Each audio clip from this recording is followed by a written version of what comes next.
Welcome to episode 247 of Real Therapy. We talk about how movies make us feel. I'm Donavon Thompson with my co-host Daniel Wingfield.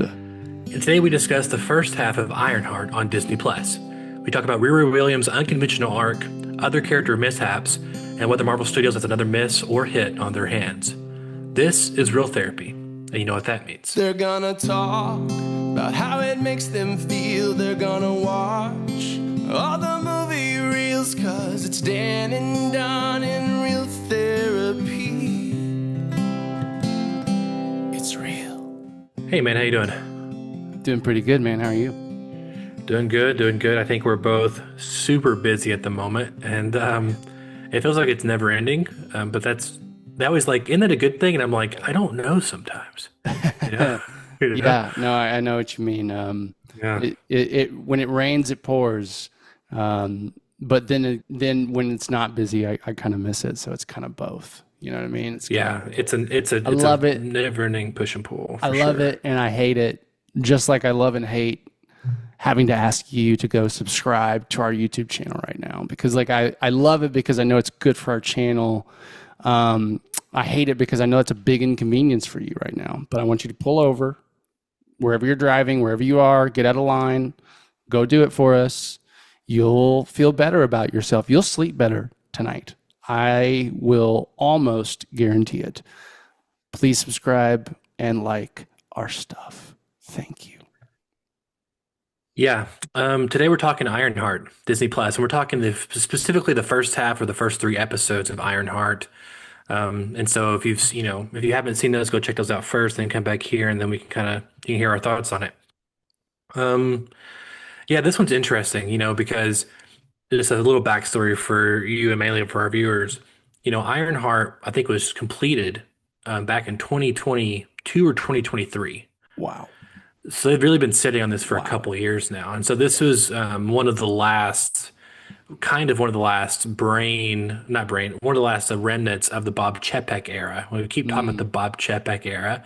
And for those that don't know, kind of a mandate for Marvel to make content and to not do their normal order of operation, so to speak. Be more efficient, take less time. Yeah. Basically cut corners and make more money. Yeah. It feels like was like the mandate. Make it good, fast, and better. Exactly. All at the same time. Or sorry, good, fast, and cheap at the same time, which is impossible. Yeah, exactly. And so, for our viewers, Black Panther Wakanda Forever, right? That was like 2022, also or 2023, around that area. It was the sequel to Black Panther. Of course, we had no Chadwick Boseman for that one, and this was our introduction to Riri Williams. And at the time, I still maintain this too, but never really a fan of the character in the comics. It felt like it was just a character created. And it just never really stuck with a lot of people. I think it's kind of notorious for being one of the fastest created characters and fastest cancellations ever for a series, as well as just like overwhelming kind of negative reaction to her. Well, it felt very tokeny. It felt like she was created to appeal to a very specific demographic for the point of appealing to a very specific demographic. And I agree. There's a general sense of tokenism, or just like it feels very, I'm trying to think of the word. It feels like an act. It doesn't feel like genuine. We thought of a really cool character. We thought of a really cool story. Let's tell it. It feels like Pride. It feels like expression. It feels like Pride Month, and then every studio like has a rainbow thing, and it's like, it's like they have to do it because they feel like they have to do it, and then that can be pushback, other than just doing it because they genuinely believe something, Well, and usually that just comes through in the art. Like it's very rare that you get good art from bad, from the intention of simply checking boxes in a PR campaign. So yeah, no, I agree. And so, is a kind of a case of why did we need this character? From what I understand, just from comic culture, she never really proved that in the comics. But willing to give her a shot in live action. Sure. And Wakanda Forever, I didn't hate Riri. It kind of felt like a a worse version of introducing Peter Parker in Civil War, Yes, right? much Where worse. you're bringing in and also I think they also introduced Black Panther in Civil War, so they had like twice as like Civil War's even crazy, harder, man. How did they even do it? an even harder And it task, right? works. Introducing Black Panther and Spider-Man and get us both excited about both those characters as well as that movie. And so when Riri comes in again, she's not like she's fun, she's interesting to Yeah, watch. she's a good She's a actress. good actress, you know. The suit it looks cool, but it does feel kind of this is weird that we're kind of stopping the story to go find this character. It was weird the movie then, and here we are now. She has a TV Yeah, show. yeah. Again, there's a reason why Marvel decided to drop this over 2 weeks, 3 episodes apiece. You could argue they're trying something different. There's It barely is, any advertising at all. Like there's I don't no think I saw a advertising for it. single ad for this. No, Yeah, they're doing it right before Fantastic Four, which hasn't come out yet at the time and of this Superman, recording, which will take over the conversation. and Superman. And, Jurassic World is like an extra one for them too that kind of can also hit a similar demographic that can kind of cover up some things, right? Right. And so anyway, they dropped the first 3 episodes week one, next 3 episodes week two. And here we are. I just want your general thoughts. So far these first 3 episodes, what's your general thoughts of Sure. Ironheart? It's surprisingly less bad than I thought it would be. Like it's been exceeding my expectations, but they were very low. They were very, very, very, very low. Like She-Hulk low, like Obi-Wan Kenobi low. Seriously. And it's better than that, I would say. I think there's a lot of good actors in this show. Like I think they have a really strong cast overall, especially with the main leads, like the main antagonist and Riri, I think are both really strong. I think even some of the side characters, the guy from Game of Thrones is fun. Not Game of Thrones, Stranger Things, sorry. The guy from Stranger Things is fun. Ezekiel, Obadiah's son. Oh, He's in he's he's in like that's Stranger what we know him Things. from. He's in Stranger Things. Yeah, he's like Wait, he's the kid what that are you gets talking about? kidnapped season one's older brother. He's the older brother of Will. That's Alden Ehrenreich. No. Han Solo? Oh, sorry. Okay, actually, I was getting them mixed up. No, you're right. I don't know why I thought that Very, was. yeah, I don't know either, man. Shit, now I gotta. Yeah, Yeah, that's I mean, Han no, Solo. it's the haircut. I'm blaming it on the haircut. It's too good. It's too good of a haircut. I Don't was you thinking know that he was got Charlie his Heaton. name from I an thought that was Imperial Charlie officer? Yeah, Heaton. Shut up. Charlie Heaton. Yeah, I thought it was Yeah. Charlie Heaton. I don't know why that just says like, oh, Charlie Heaton. Anyway, it's not. Yeah, he's been good. I think he's a good actor, and he's added some decent comic relief. I do think the antagonist guy, the guy that plays. One second, I have the I can't think of his name, but for cast. OGs, he's from Hamilton, and he's great in Yeah. Hamilton, and he's fantastic even in the Transformers: Rise of the Beast. Okay, I'm yeah. very sad that movie didn't do very well because it was a lot of fun and kind of what I want from Transformers, Yeah. and he was fantastic in it, and yeah. Here's just to tell you how popular the show isn't.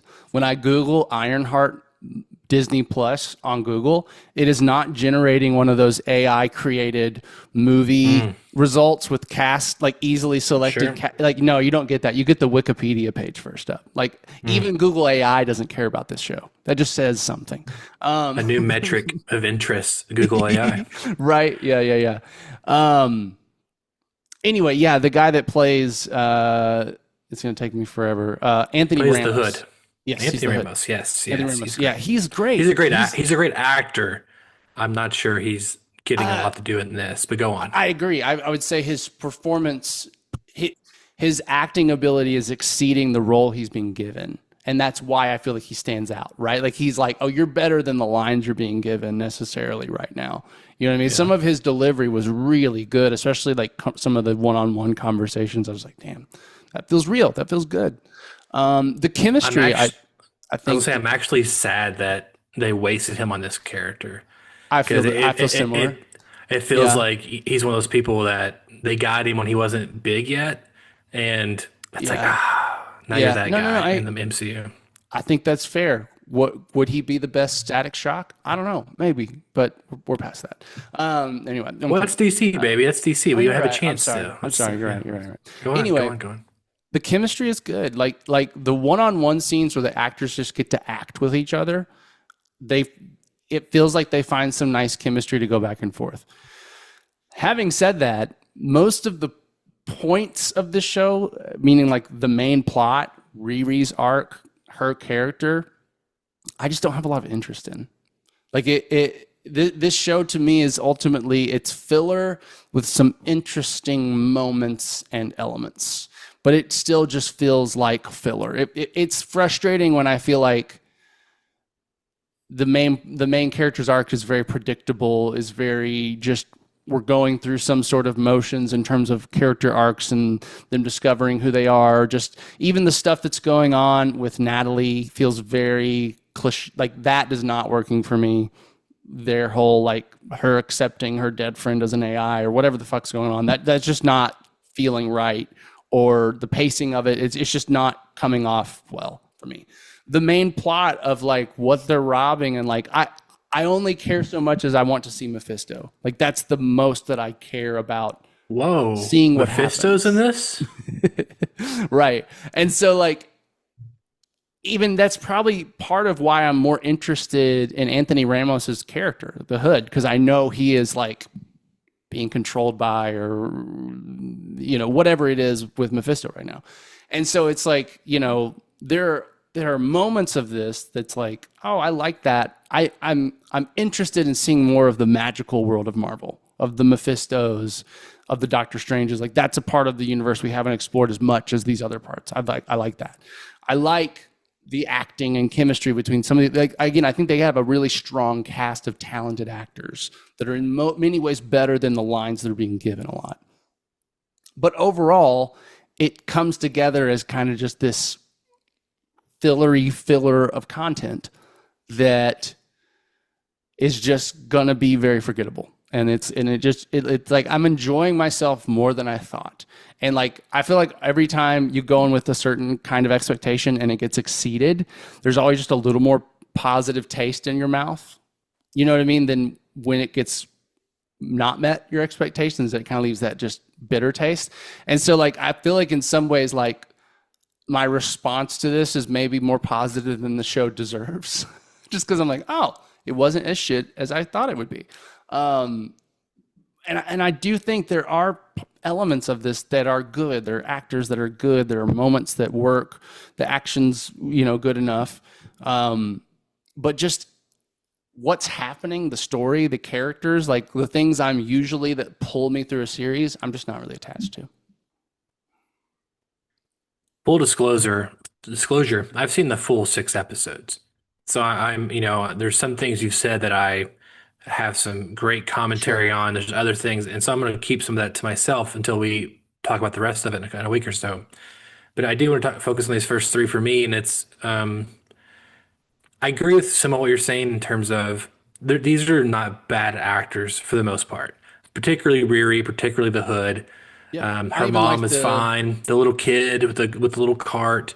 And I think Alden Ehrenreich is a good actor. I do not like their characterization of him in this, and not because I do have a little bias because I know who Ezekiel Stane is in the comics. And Okay. it's, even without that, Does he have an alternate? Does he have a superhero persona? yeah, well, I mean, just in the comics, just straight up, he is. Iron Man 3, right? Iron Man, and there's the extremists, and so like they're basically injecting themselves. That's what he does. He injects himself. He's like the main guy. They kind of took Ezekiel's arc and gave it to Guy Pearce in Iron Man 3. Okay. And so essentially he's just out for Tony Stark, has obviously beat his father and all these kind of things. Gotcha. And it's also one of the most famous, I think, one of the Iron Man stories of all time. And it's what gave us that modern Iron Man look. Like the Iron Man 1, his suit is based off that arc in the comics. So it's kind of like, they really took a lot from that starting the MCU. Yeah. Taking that aside, and let me back up. I'll get to Ezekiel in a second. I don't love the gang. I don't love Nah. any of them really. I think they're all very kind of cliche, all one Yes. note. Checking boxes. They're not bad actors or actresses, but they're just their dialogue doesn't give them anything to chew on, and it's it's just I don't know, it's just not interesting, or I don't care about any of them. And I think It feels so like pandery. Like let's check every demographic box. Let's try to appeal to Gen Z in every little way, and it comes off so cheesy and so just like I don't think even you yeah, believe what you're saying right now. I yeah, don't think the I people don't. writing this thought this was good. Like it just comes off cringe as fuck. Yeah. I mean, I don't want to get too political with all this too, but and I don't really talk politics online. We try to stay away from it on the show for the most part. But I'm pretty I want I'm okay with everybody, right? I don't care about, who you love, who you don't love, what you want to identify as. I don't care. Yeah. More power to you. Um, but it does feel like you're saying we're checking a lot of boxes every TV show we have. Yes. It just feels And like it just the feels like yes. and it just feels like really like I mean I'm not saying we shouldn't be showing every demographic ever all the time, but it don't feel like real It's life to me. disingenuous. It's disingenuous. It's not because this is a story motivated. Oh, let's tell a story about an LGBTQ plus character and have that. No, no, no. They're there as a they're a token. Look, we're inclusive. That's the point of these It's what it characters. It's a it's what it PR to feels say, like. "Hey, we're Disney and we are inclusive." And it's so transparently disingenuous and just like a marketing ploy that it just every time and the unfortunate thing is it feels like you're right. Every show, especially every show that is marketed at all towards the youth, has to have this kind of like checking boxes, random side characters, just so we can hang, put we can put our LGBTQ, our pride flag up every year, and no one will get mad at us. You're right. It's gross. It feels gross. It's It'd be one thing if this was like the first or second show, but this is like the now the seventh or eighth on all these streaming services. yeah, And yeah. I'm saying it's really sixth or seventh on Disney, but like it's probably like 15th or 20th on all this. You know what I'm saying? But it's just like Yeah. it just feels constant, and it's just like I It don't know, does, like yeah, and to a degree, it's like I mean, it's like this is exactly what happened, in Hollywood in the early days of the civil rights movement. When black people started becoming, oh, we're okay with seeing them on screen now, but they were always relegated to like the maid, the housekeeper, the butt, like they just were given these tokenized roles of like, look, we're not racist, and they just have these like characters, and so to a degree, it's just like.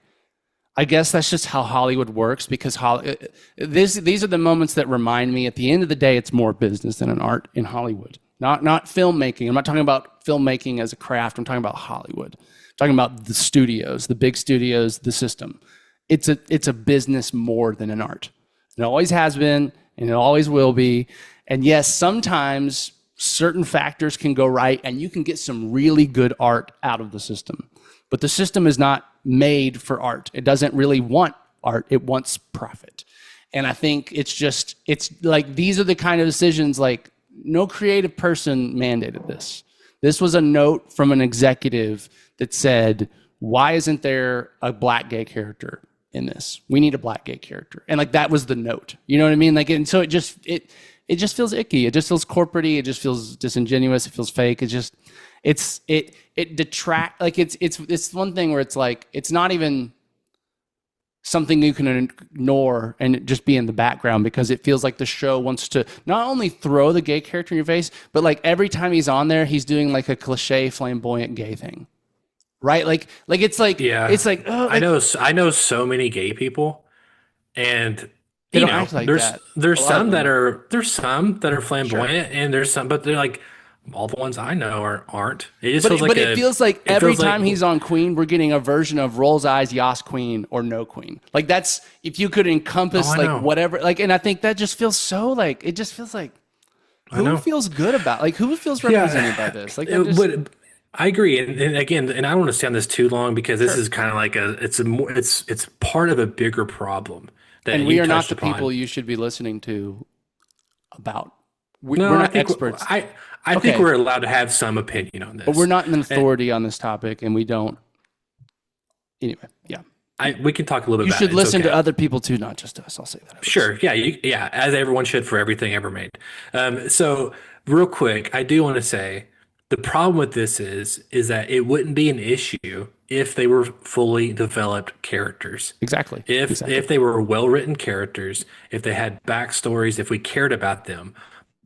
But because, like you said, they're token characters and they're not getting Yes. really good dialogue or good moments, they become caricatures of, Yes. oh, we gotta have a gay black character. Oh, we gotta have, these other two, or whatever it These is, other like kind of gender neutral or yeah, non-neutral, like yeah, twin Gen Z making jokes all the time kind of people. Like, yeah. yeah, exactly. And so because they're not, it's like it makes it stand out. And the idea for this Yes. should be like, let's just tell good stories with characters. If they're gay, great. If they're whatever. But let's Let's not do make like that the their character. character. Yeah, let's make the Their whole character. character is they're gay. Like that is the character, and that just Yeah, it was apparent when it was happening in the beginning, but it felt like maybe people were trying harder to make it not so obvious. But it does like, and it kind of feels like even with this, like, I know this is the latest Marvel show, but it feels like they're just caring even less about pretending they're not pandering. You know what I mean? yeah. So yeah. No, I Anyway, agree. all that to say is Again, it's again, problematic. It's and it doesn't reflect on, like, I'm sure that actor's a great actor. I'm sure the people I'm sure that they are. were contracted to write and direct and all that stuff are really talented artists. This just smells and screams of the worst kind of studio interference, which is becoming Disney's calling card, unfortunately. Yeah, yeah. And so again, this is the topic here is it's just not super well written in my opinion. And then another problem is I don't love Ezekiel Stain. I don't like how he just feels like a really weird character of like I Yeah. want to live in the suburbs and then I have a black market in my house and but then I'm like really weird and like kind of OCD The and whole like stupid thing with the has this dog feud poop. with my neighbor And that's what and then like I sell motivated black him to market tell things. Riri what to do. It was like, oh, I And cut then he my cuts neighbor's the flower. flowers. It's just super weird, man.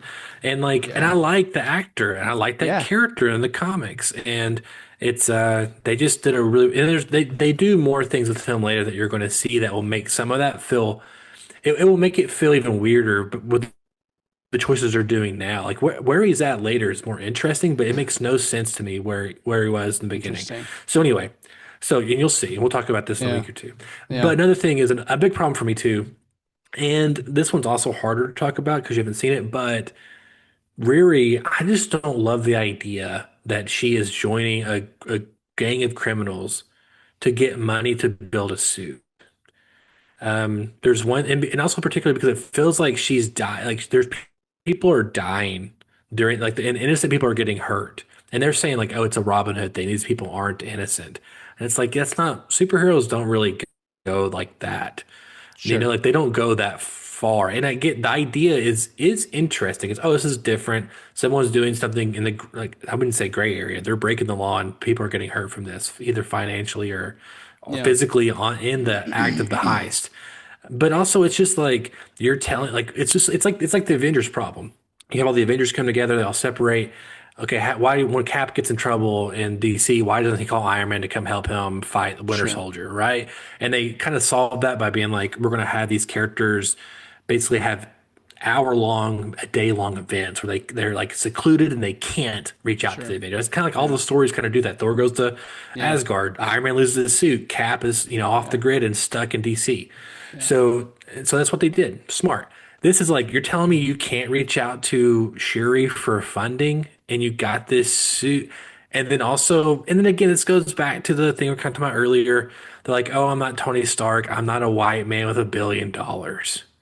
Yeah. And I do feel like this show didn't, it's weird. but it kind of clapped back at her for saying that too, like a little bit. I don't feel like the show I is don't. just I didn't feel that the clap back I personally. did a bit. I felt it a couple times in that first episode, which was nice because at first it felt like, oh great, we're just gonna have like the wisecracking young adult character that all the adults just bow to when she says smart aleck shit, like every other, like just cliche, honestly, like kind of teen, young adult type stuff.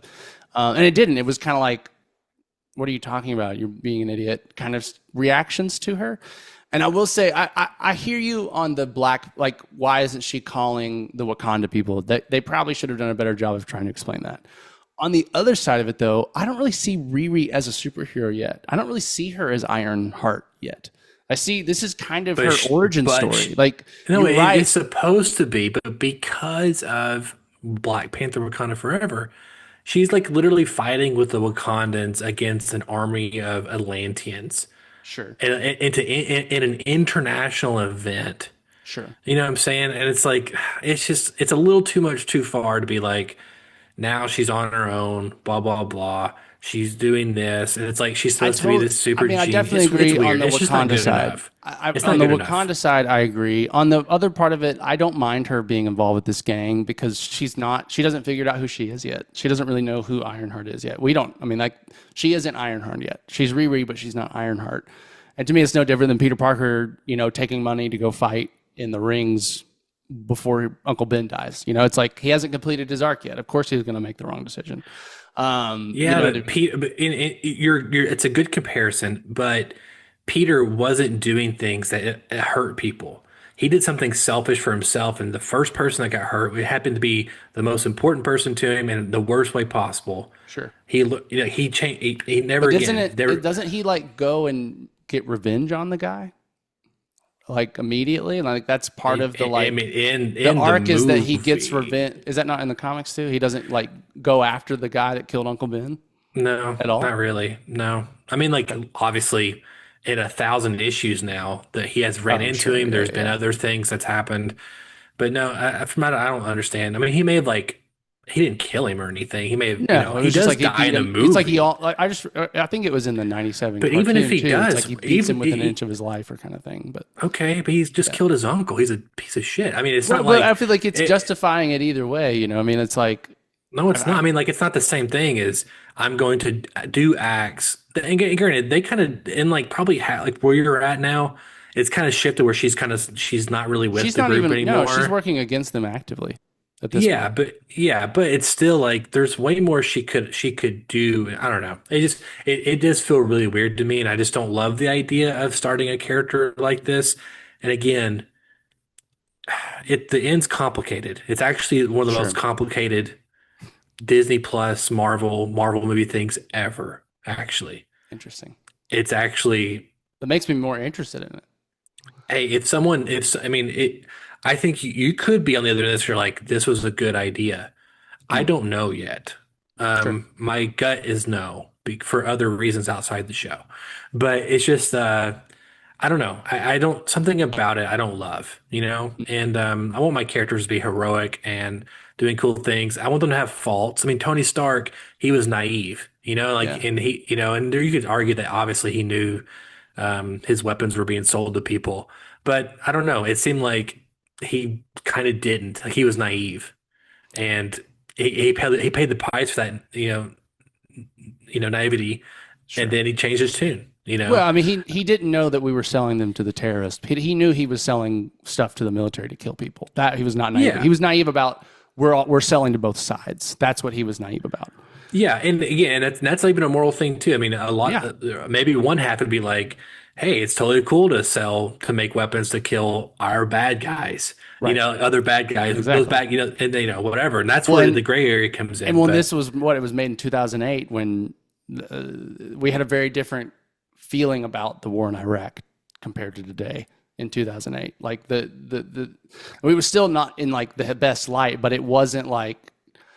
I feel like today when we wasn't like talk it's about not- the Middle yeah, it East, wasn't like it it's is much now. more. We're much more talking about the context of why the Middle East is the way it is, going back to like the 80s and what America did to like sabotage the Iranian government and all that kind of stuff.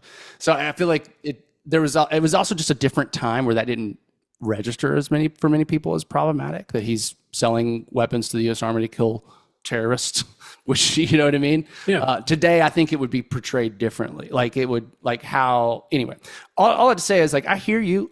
For me, it's like, she feels very naive. She feels very young in like just terms of like she's not mature. She's having panic attacks all the time.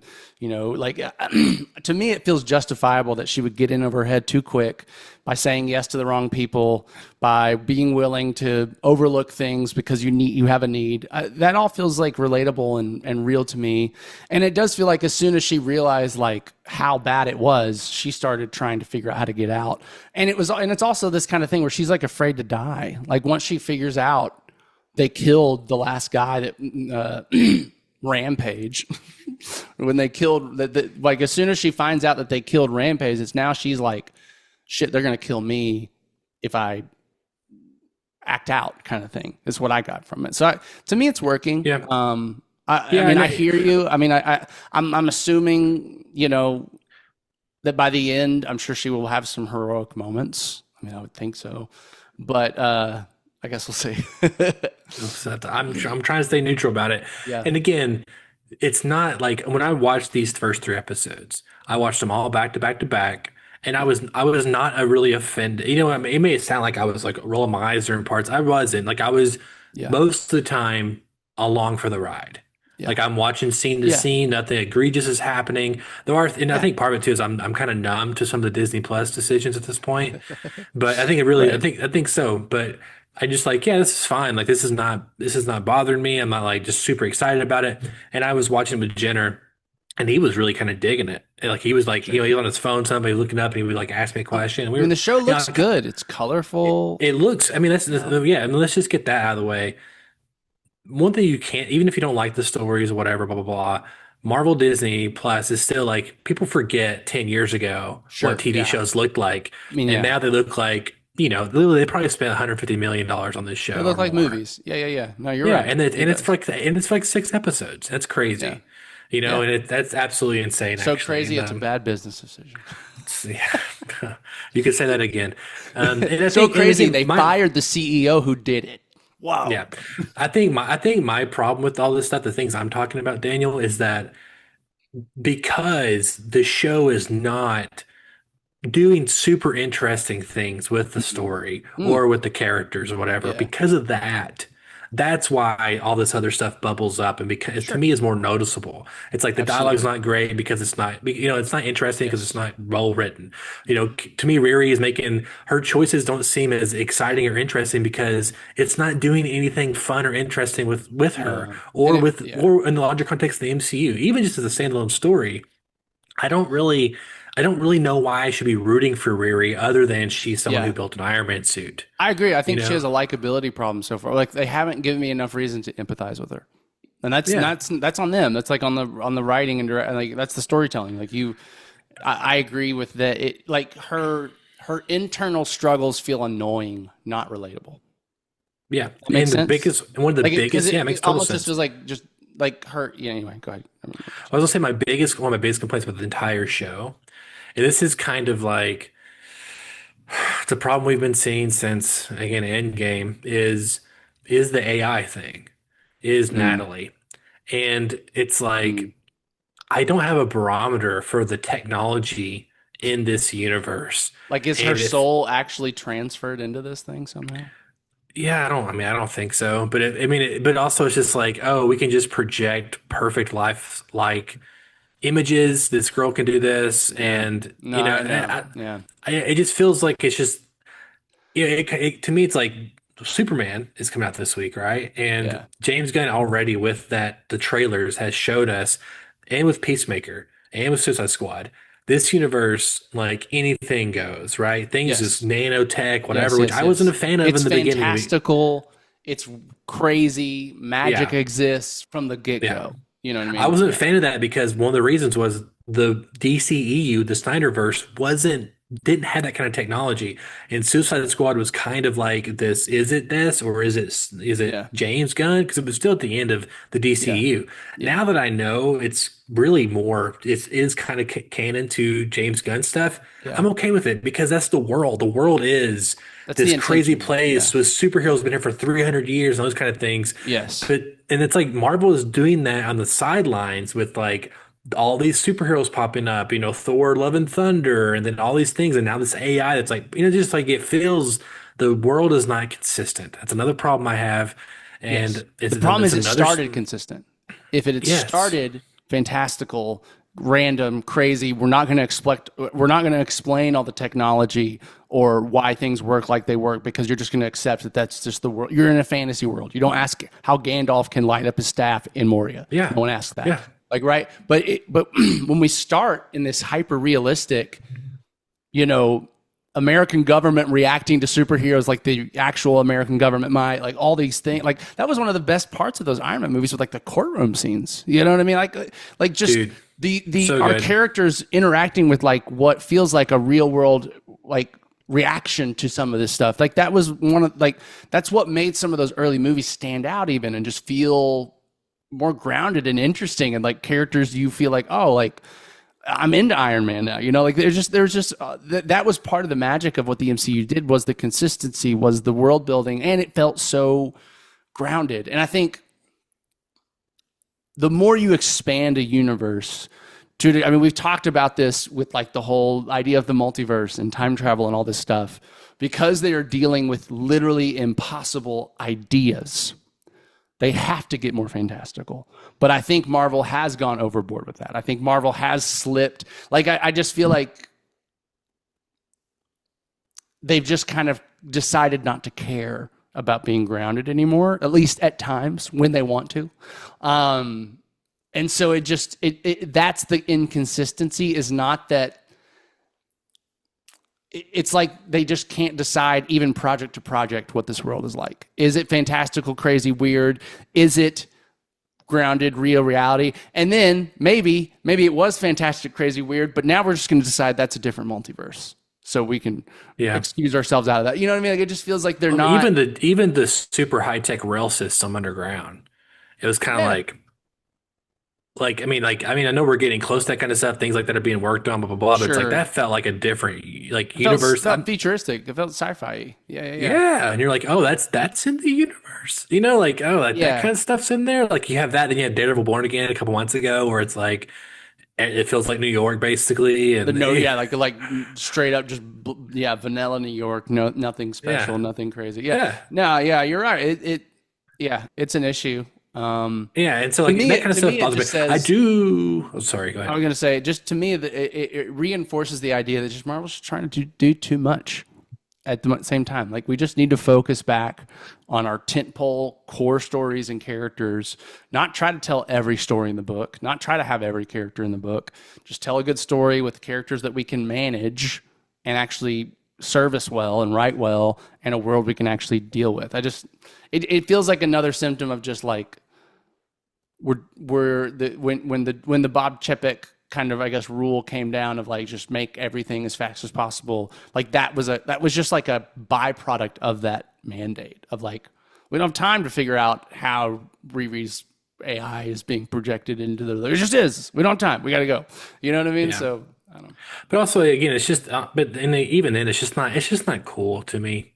Like the AI thing, I just don't like. I agree. I don't, it's not like Jarvis was cool. Yeah. They become Vision. Then even later, Iron Man's AI was not very cool either. Like Friday or whatever. Yeah, she's fine. It was just like, it was serviceable, so he could have someone to talk to in the HUD. It wasn't even interesting. No. And this is just, to me, it's just a step too far. Her whole character arc was Irish accent. Like, that was the point of like, look, she has an Irish accent. Aren't those fun? I mean, yeah, they are. I love listening to Irish people talk, but. Yeah. There was an opportunity, and I think that maybe this was the intention, was like, whenever T'Challa opens up the Wakanda outreach program, like, they're going to start sharing their technology, because that rail system is in like a really even bigger version is in Wakanda, right? That's where the final battle takes place, a thing like that. And I think that might have been some of the impetus for some of these other things, but they just never really said that later. They never said like, we're sharing their technology with the world, and like showed them building things. I'm saying, like, there's just small things that they could have done.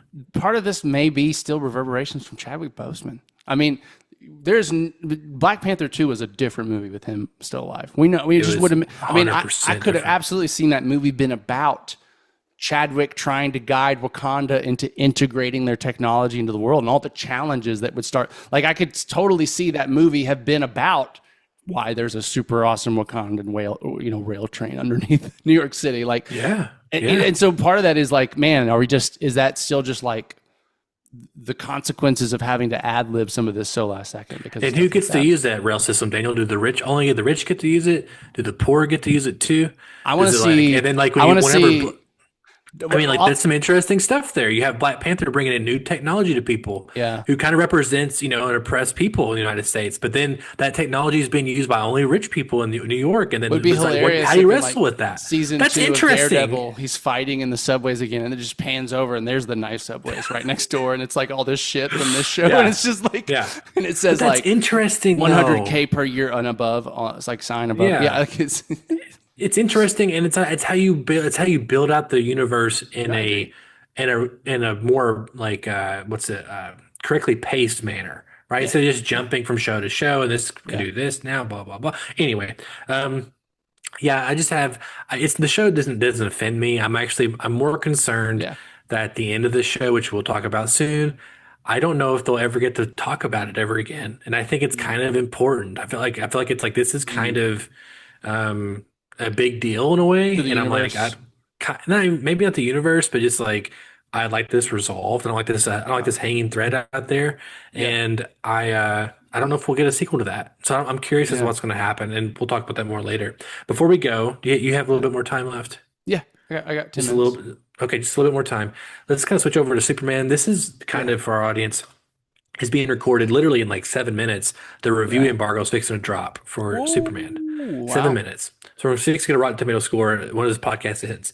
Last night, the reactions left. The world premiere happened for Superman last night. And so we're getting all these reactions. I watched about an hour of someone just reading reactions. Yeah. And I'll say for about 100 reactions I listened to last night, 2 of them were negative. And Yeah, so, but it's just so hard because like and it's super hard these are because influencers that were specifically invited to this showing. to the And world you premiere. know Yes. Disney is going to invite more people that like them than don't like them. Or not Disney. Warner Warner Brothers, Brothers yes. is going to be like, Yeah. we're not gonna invite all the Snyder Bros. No. We're gonna invite the people that pretty much have already decided they're gonna love it. Almost. Yeah, You know. I agree. My expectation was that this would be kind of more mixed. I feel like this is going to be people are going to really love this movie, or they're not. It's not going to really be their thing. And I think obviously last night was more positive. I'm sure you know about that like leaked review last week. leaked review. There was a leaked review from like the Daily Beast or something like Yes, I read it. that was like really like pretty negative, I guess. Pretty negative. Yeah, yeah. But it also felt like that was an on purpose leak to kind of like shade the conversation early. You know what I mean? Like almost like start the negative kind of, oh no, it's bad, like momentum of like online social media discourse before the movie's even out. Like it almost felt intentional. And then especially when you look at like everything else that guy thinks is good, it's like, I mean, he thought Captain America New World Order was like Marvel's back baby. So Oh yeah. take that, Well, take that just tells you. not sure I trust his opinion anymore. Yeah. Yeah. But I think this movie will be a positive Rotten Tomato score. And I do I think think so we do. I think we have a winner on our hands. I think there's going to be problems. I think almost everyone says the CGI is not all there, right? And I think that's going to be a mainstay. People say there's pacing issues, but they say that the movie is so fun to watch from beginning to end. And if you're a fan of Superman, you're going to love this movie. And like, that's our Superman, that's our Lois Lane. And everyone loves Lex Luthor and everyone loves Mr. Terrific in this movie. So I'm super can't wait. excited. Yeah, no, super I'm excited. I mean, I think there was also another thing. I don't know if you saw, there was a review from, I think, somebody at one of the bigger publications, maybe Variety, that like hinted at how they felt about the Superman movie in a different review. I don't know if you saw this. Yeah, I saw that. Yeah. And then there was other things. I've seen some things where I've seen some like, I'm always curious because I'm sure because of how social media works now, there are totally just people that their job is to watch certain communities online and try to steer conversations in certain directions, whether by 100%. making posts or make comments or using bot farms to upvote or downvote stuff. For sure. And and so I'm always kind of like just highly suspicious of every popular post, especially on the eve of big movie. Like it just feels like, I don't know how much of this is a natural conversation versus a marketing prompted one. But I think I have seen some things where like people are like, man, like a lot of people are surprised about how silly it is, right? Like I'm sure you've probably seen that, or like how like, I guess, lighthearted at times, maybe it is. And I've struggled to know how to feel about some of that. Like I think we do need a vast departure from the Snyderverse Superman. We need a Superman that's happy and we're gonna get that. And we're gonna get that. Wholesome and cute. We're gonna get that. And you know what I mean? Like he, you know, he needs to be the guy you want to pinch his cheek.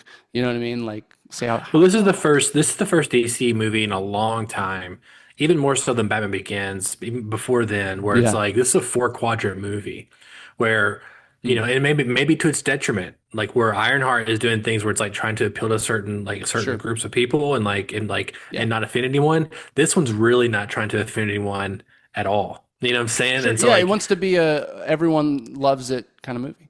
Yeah, exactly. And that could be a problem. And so I think it's really made for kids and adults and everyone in between. And I think, look at Man of Steel or, you know, even that would be Superman. Those are like kind of scary for kids. You know what I'm saying? Like, especially BVS. Like, that's like a dark movie. It is. It's a weird. And Man of Steel's kind of a dark Superman movie. I mean, it's just not. It's not bright and colorful. No, and it's not something a kid like a 3-year-old would like want to watch. It's dealing this has with kaiju adult themes the whole time. Oh yeah. And again, I love Man of Steel, but this has got kaiju and dogs and robots and just everything you could think of. And you know, I got to give it to him.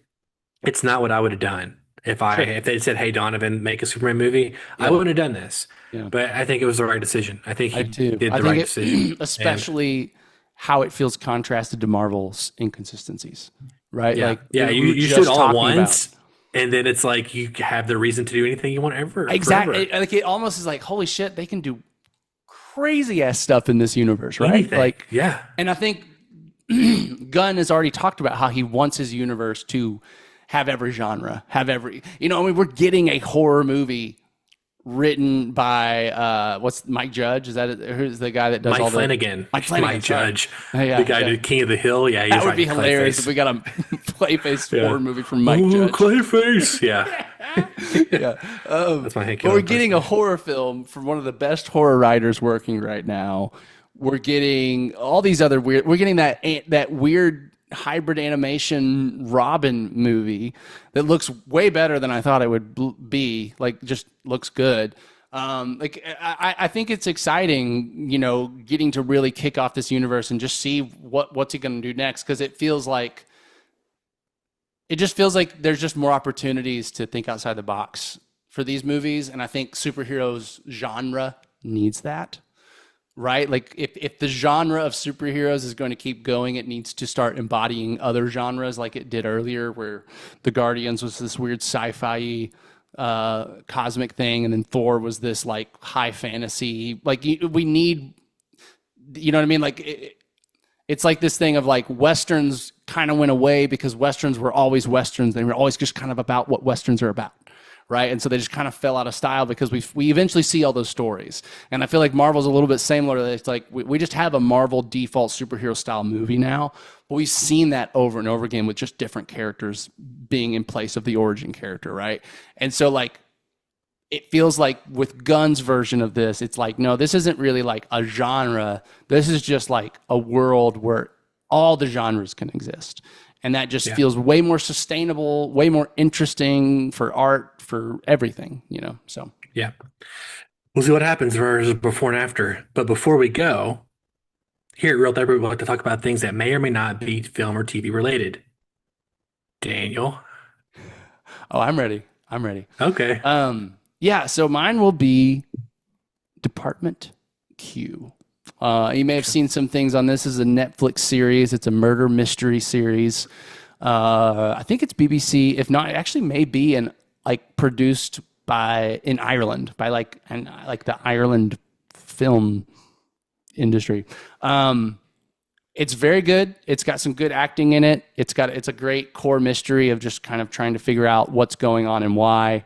There's a little bit of the like, it's not True Detective. It's not Breaking Bad. It's not one of these like unicorn shows where everything's clicking perfectly and all that kind of stuff. It does feel like a bit more of a procedural, but it isn't procedural in that like the whole season's about one thing. Right. But it does feel a little bit more procedural in terms of just the characters, maybe a little more cliche. It has a very like kind of Sherlock Holmes, like in some ways very similar to Sherlock, where like the lead detective's this brilliant, brash, offensive guy. Then he's got his like kind of quiet assistant that's the actual badass in the room. So there's like, it's like there's certain cliches to what you're getting. But if you like just gritty, dark, crimey, detective-y, murdery stuff, it does that well. So Department Q on Netflix, I'll recommend that. Yeah, I want to check it out. I've never heard of it, but it sounds pretty interesting. You would be right down your alley for sure. Yeah. I don't think I've talked about this, but I'm going to talk about it again if I have. I'm just started reading Dialogue by Robert McKee. You know this, but dialogue is not my strongest suit. I think I lean more towards structure and action and those kind of things. And then dialogue is one of the things I really want to get better at. And so if you may know his first book, Story by Robert McKee, is kind of the more famous one. So it's kind of like a shoot off of that. Dialogue, The Art of Verbal Action for the Page, Stage, and Screen. Starting to read that and yeah, we'll see where it goes. So yeah, check that out if you want. Check out Apartment Q, you said? Department Q. Yeah, it's just spelled Department DEPT.Q. So it's like Gotcha. abbreviated. Department Q. Gotcha. Well, again, everyone, as mentioned before, make sure to like and subscribe to Real Therapy on youtube.com/@RealTherapyPod to show your love and support. And whatever podcast service you're on, make sure to leave us a review, like whatever you can there. It really helps people find us. I had a great time talking about Ironheart. Daniel, I'm trying to wrap things up. Next week is Superman, and then we're going to talk back about Ironheart in the last 3 episodes. And then episode 250 with Dr. Bruce Hutchison. We're talking about the 40th anniversary of Jaws. I think it's the 40th. Maybe it's longer than that. 50th anniversary of Jaws? I don't know. It's an anniversary of Jaws, and it's episode 250. It was in the 80s, so probably 40s. Was it the 80s? I think it was late 70s. Oh, fuck. I think it was 70s. Damn. Yeah. I think it was like 75 or 6 or something. Yeah, that sounds right. We'll have to look at it. It had to be 75. It had to be 75. It's impossible to know. Yeah, it's 75. Because we're in 2025. So anyway, my name is Donavon Thompson. What do we do? Wingfield. And we'll see you at your next session. Real Therapy is brought to you by 241 Studios and viewers like you. Thanks for stopping by. Remember to tune in every Friday at 3 p.m. for a new session with Daniel and Donavon. And remember, they're gonna talk about how it makes them feel. They're gonna watch all the movie reels, 'cause it's Dan and Don in Real Therapy.